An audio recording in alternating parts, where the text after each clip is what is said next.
He has yet to say Trump's name once, by the way, while he's talking about this. I wonder why. Joe, just admit this administration conned you, bro. Jeffrey Epstein didn't kill himself. Kash Patel needs to be in prison for lying under oath. Just here to call your ass out on zero pushback to these clowns when you had them on your show. See? 100%. So now, remember I told you earlier that the Trump boosters, the big Trump boosters, are eventually going to escape. Trump boosters that have signaled that they didn't like what Trump was doing with the immigrant stuff, with the mass deportations and whatnot, are basically highlighting their discontent. Well, let's take a look at Joe Rogan. We haven't tuned into Joe Rogan for a minute. Let's take a look. We were talking about the Epstein releases, like before we got started. Like, first of all, the photo dump and the emails, it's nuts. But it's also they're doing it so slowly. Mm-hmm. Like, you guys have had this stuff for a year. Like, we were promised multiple times, it's coming. Doesn't it seem like you could just throw all that into AI at this stage of the game? Yes. And just redact the names of the victims and let's go? Yeah. I love Ape Brain, dude. Ape Brain is so awesome. Ape Brain is so awesome. Yeah, just throw it into AI, bro. Yeah, they did do that, I think. And that's part of the reason why there's so many failures overall. At the end of the day, even if you were to put it through the AI machine, if Donald Trump is all over this thing and the AI machine is basically saying like, oh, we got to redact all the Trump parts of this, it's what you're describing is what happened. Except it also was redacting not just Donald Trump, but also numerous other people that are very much high profile individuals. Yeah, of course. It seems like that would take 5 minutes. I mean, it feels like, you can't help but feel like the administration is just like watching their back, and that's why it's happening. Watching someone's back. Yeah. I mean, it's all speculative why they haven't released it, but it's not good. It's not good for everybody's confidence. No. It's not good that this thing was going on, that they had this bizarre blackmail operation running. That's very weird. Very strange. Very weird. But it kind of makes sense, because if you're a 60-year-old billionaire and you're a freak and you like to get your freak on, but unfortunately you're a gigantic software developer and everybody knows who you are. Yeah. Like, it's hard to get your freak on. Well, that's the thing is like it makes sense when you go like, oh, some of these dudes really liked visiting that place. Yeah. It's like that's the only place they can go. Right. You can't go anywhere else. Right. And that's why they set it up for them. Yeah. Eric Weinstein said that to me once. And I was like, oh, okay, that makes sense. If you're Joe Rogan got this from one of his guests, as he gets all of his information from whoever is on his broadcast at any given point. But like the idea that like Jeffrey Epstein was like serving a purpose for a lot of the super wealthy who can't just like go to a nightclub and get their freak on, and that's why they would go on Lolita Express and go to in Little St. James Island. Now, I think I'm going to be as charitable as possible to the ape man here and say that he's not saying this as a positive. I think he's saying like, it's bad that this is happening. I suspect that he now thinks it's bad that this was happening. All the wealthy elites, which Joe probably is a part of at this point. I do think he's a part of, is bad that they're going to a raping children island. former president of the United States, you can't go to a nightclub. Yeah, he said, I think there are people out there that provide experiences for certain people that have a hunger for them. Yeah. I was like, of course. And that's also how they compromise people too, right? Oh, yeah. That's how they get you to vote the way they want you to vote. I'm telling you, he's leaning into the blackmail of it all. Yeah. Play ball, Bobby. We got video, you sucking a Yeah. Yeah. What do you want to do? What do you want to do? Yeah. Because, I bet all those people have something on them. That's how they stay in the game. They have to. It's like skull and bones. You got to suck the. Well, look at Otherwise, we can't trust you. For the Epstein shit, look at the level of people that we're visiting. I mean, it's all at the highest level of influence, power, and fame. Yeah. And so you go, this dude wants to do some wild shit. He can't go to Cheetahs and get it done. Yeah. You can't do it. He's got to go somewhere. Yeah. What sounds good? A private island. Yeah. He can't just order up a call girl. It's too risky. Where are you going? I'm going to Captain Billionaire's house to go suck his. Do it every Tuesday. Plus, I'm on meth, and I'm really good at keeping secrets. Yeah. Yeah, there was another. The thing is, Joe, this past year, you've had numerous people that were directly connected to Jeffrey Epstein on your podcast, including the guy you said should be the next president, the guy who received your endorsement, Donald Trump. You had Donald Trump's FBI director, Kash Patel, on, where he did this half-assed defense of Donald Trump, and it was so bad that even you actually called it into question. You had Elon Musk on. You had you had Peter Thiel on. Like, you had so many of these RFK Jr. on. Isn't there just a moment where you turn around and go, yeah, maybe I'm actually putting these possible elite pedophiles on a platform here and just kind of defending them and making them look better to the best of my ability, even though they're really incompetent and have a really hard time presenting themselves as human. These guys, it's dark. It's fucking dark. So some guy comes along and says, I can take care of your problem. And then and everybody says, oh, trust me, he's a great guy. he's really cool. Yeah. And He's got a great he also sense of does this humor. thing. Great sense of humor. Yeah. His staff love him. Yeah. They also do this thing where, it's like you're going to hang out with other famous people, so it must be safe. Mm-hmm. Hey, Bill Clinton's here. This is no problem. Didn't Trump personally thank him for helping him get elected? Yes, he did. Yes, he did. And I think Joe Rogan here is maybe a little bit brain broken, maybe a little bit audience captured. And that's part of the reason why he can't name Trump, seemingly. Even though he's, I suspect he will, by the end of next year, will have moved far beyond Trump and will be doing an about face and will be talking about how he's not, he's not on the Trump train any longer. It is an inevitability for these people, okay? It is an inevitability for these people. They all care about their own personal brand, their reputation, and making money. They saw the attitude and the culture shifting in one direction, and they leaned into it. In certain instances, like with Joe Rogan, there was a level of sincerity, right? I think he did actually post-COVID break his brain a little bit for sure and became like a full-blown Republican, but he will eventually dial it back. When you say audience capture, do you mean like confirmation bias, or they're aware that their audience won't accept straying viewpoints? No, Joe Rogan has basically designed this media empire for himself off of, moving slowly but surely away from just like the simple conspiratorial realm into directly supporting Republicans. But you cannot hold on to the Trump train if the Trump train is off the rails, right? The point is, a lot of these guys, they grift. There are many examples of people like this that simply don't make up their own minds on issues at all, but just like look at, the way things are going. They look at how rizless and uncharismatic the Democrats are, for example. And then in comparison, the Republicans are obviously offering a telegenic candidate that will go on their podcast, and that's going to bring them a fucking huge audience. They lean into it, okay? They lean into it. But once that audience slowly but surely withers away for Trump, when people start going, okay, dude, I thought the whole we're going to dominate the transgenders and the migrants was going to actually yield some kind of economic respite for myself, the average American who voted for Donald Trump, but it's not happening. What the fuck is going on? And now on top of that, I'm beginning to realize that the guy who was supposed to fight the deep state pedophiles is actually a part of the deep state pedophilia campaign. People are going to start feeling a sense of buyer's remorse, the Fell for It Again awards, right? And when that happens, people start questioning their favorite content creators who have sold them this lie. They start going, why are you saying these things, Joe Rogan? And Joe Rogan is smart enough at this point in his career as a profoundly successful podcaster and the voice of reason for all of your coworkers, basically.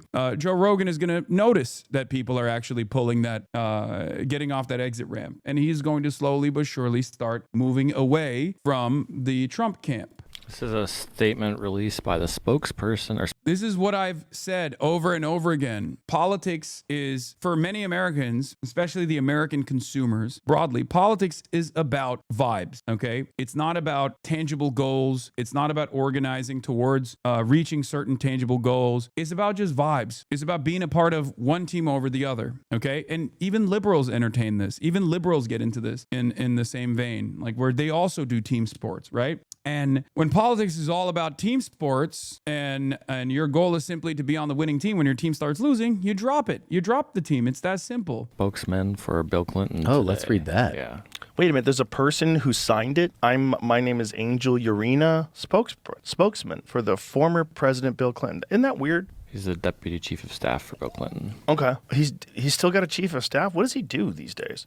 Epstein Files Transparency Act imposes a clear legal duty on the U.S. Department of Justice to produce the full and complete. Remember, virtually all of these people during peak woke, whether sincerely or insincerely, were throwing up the black fist to say Black Lives Matter. Okay? That's what I always go back to. Every single one of the supposedly apolitical guys that boosted Donald Trump, from Aiden Ross to XQC to all these other motherfuckers, okay, that literally directly played a role in Donald Trump getting elected to be president, they all did the Black Lives Matter posts in 2020. They were like, oh my God, I'm with you all the way. So much so that they couldn't even fucking believe it. Like, they couldn't even believe that they actually had said those things. They were being reverse canceled by their audiences. Like, Aiden Ross was being canceled by his audience for being pro BLM a couple months prior. XQC even forgot that he had actually done a fucking pro BLM post and literally said it was fake, only to realize, no, he actually had done it, because it wasn't sincere. Okay. It was never sincere. It was simply just the meta. Okay. It was just the fucking meta, which is why I think it's always projection whenever people like that turn around and say, I'm a grifter, when my positions have not fucking, changed. Rogan was almost turned anti-weed after he had Crowder on to debate the other guy about weed. Lamau, remember? No, he was not turned anti-weed at all. He literally fucking that was one of the only things that Joe Rogan actually defended. Yeah, this is what I mean. It's a shame it even has to be stated, but of course, hashtag Black Lives Matter. We fucking love you. Keep fighting the good fight so everyone understands this. I want everyone to feel safe and respected. Yeah, hashtag bring this back, says XUC Fangirl. The replies on this give really good insight on how much fact checking is being done on X these days. Most of the replies are saying he changed LMFAO. Literally not a single person even verified if the tweet was real. Cringe. It turns out he was one of the people who didn't even verify the tweet was real, even though it was his own tweet. I do respect that he kept the tweet up, and even this one, for the record. I'm not even going to delete the main reply. That's just too good. You only get to this level if you have no sincerely held beliefs and you're just kind of reacting to politics. That's it. You're just like, politics is no different than watching like a JCS video. Politics is no different than watching like American politics from your perspective and the perspective of your audience is nothing more than just like team sports, entertainment, just something that you're fascinated by. It's like a UFC fight or, reacting to football, right? And that's precisely the reason why, unfortunately, this entire realm of people, this entire realm of influencers who shape a lot of young people's opinions about politics, whether we want to admit it to ourselves or not, this is real. This entire realm is dominated by people who have this kind of attitude about politics. They find it's just drama for them. They find valid targets to constantly fucking attack. And it's not about whatever policies you personally believe in, whatever vision you have for a better future, but instead it's just like, oh, I don't like this fucking guy for one reason or another, and I'm just going to constantly rail against them. Okay? That's it. But this is also partially the reason why I just, in spite of all those attacks, I just fucking stick my head down and I just keep pushing no matter what. Record of the public demands and deserves. The public demands and deserves. However, what the Department of Justice has released so far and the manner in which it did so makes one thing clear: someone or something is being protected. We do not know whom, what, or why. This is like the killer pretending to be the detective. Yeah. We have got to solve this crime. We do not know whom. This is the killer joining the search party. We do not know whom, what, or why. We have photos of you in a fucking hot tub, buddy. But we do know this. Buddy, you had Donald Trump on your podcast. You fucking endorsed him. He is just as fucking liable as Bill Clinton is. The fuck? He has yet to say Trump's name once, by the way, while he's talking about this. I wonder why. Need no such protection. Accordingly, we call on President Trump to direct Attorney General Bondi to immediately release any remaining materials referring to, mentioning, or containing a photograph of Bill Clinton. This includes, without limitation, any records that may exist and are subject to disclosure under the Act, Public Law 119-38, including grand jury transcripts, interview notes, photographs, and findings by the... This means a deal was made. Mm-hmm. So if you have a press release like that, that means the call went well. Yeah. You got a deal in. Whew, we're good. We are good. All we have to do is let him run for a third term. And we're fine. Look, he's... Dude, Clinton chilling in that hot tub, too. Hey, I would chill in a hot tub too. It feels nice. Yeah, it feels nice, but it's just like What's the big deal? You're chilling in a hot tub. If I went to your house and you had a hot tub, like, let's all get in the hot tub. I get in there. Come you on take over. a picture of me. I'm like, Yeah. fuck, dude. Yeah. I don't even know her. Yeah. Why'd you do that? I don't know. I didn't know how old she was. And you got cameras up all over your house. Yeah. Yeah. He knew what he was doing. Oh, yeah. Probably watching people do coke in the bathroom. You got cameras of that. They were probably doing all kinds of shit. He was compromising a lot of people. And made a shit ton of money doing it. God damn, he sure did. Boy, that's what's really weird. Like, he got gifted. Do you really think that any of these right-wing audiences will snap out of it and move to the left? Because to be honest, I think it's way more likely they're pushed further right. I think there will be a lot of people that are pushed further to the right, but there will be some who actually snap back to reality. And yes, they will eventually. No, don't say no. You can't, dude. You can't automatically assume that all of these people are eventually going to do a full right-wing tilt and go further and further into the realm of like anti-Jewish conspiracy stuff like that. Okay, I think part of it, like I've said, part of it is because in spite of my best attempts at pulling people back to reality, there is a fuck ton. There is a major market out there with a fuck ton of apolitical centrist content creators who played a formative role in undermining every single leftist, every single person that is to the left of the Democratic Party who was critical of the Democratic Party. Joe, just admit this administration conned you, bro. Jeffrey Epstein didn't kill himself. Kash Patel needs to be in prison for lying under oath. Just here to call your ass out on zero pushback to these clowns when you had them on your show. See? 100%. Oh, look, another Epstein video with no mentions of Trump. Only Bill. Only the 100th time this year. I'm sure eventually, unless he is like fully fucking brain broken by I'm a Christian and I'm actually fully right-wing, Joe will eventually turn on Trump. It's not there yet, it seems, but it will happen. That's why I said by this time next year, you'll see a very different Joe Rogan, unless he is completely fucking brain broken by, being a full tilt right winger. For the record, when you say, how can you be a fan of these guys? Like, imagine you're a Trump fan who watches the Rat King and then has to act like he never supported Trump. Are they still going to watch him? No, you don't understand. People devoid of conviction, people who have no interest in like actually, people who have no personal conviction in politics, but simply react to it as drama, will be at the mercy of their audiences. So if their audiences start shifting away from Trump, they'll start shifting away from Trump. That's why I said the grossness in which a lot of this like Twitter-backed far-right commentary has made people disgusted with the modern right wing is the reason why the pendulum is swinging in the other direction again, where you have this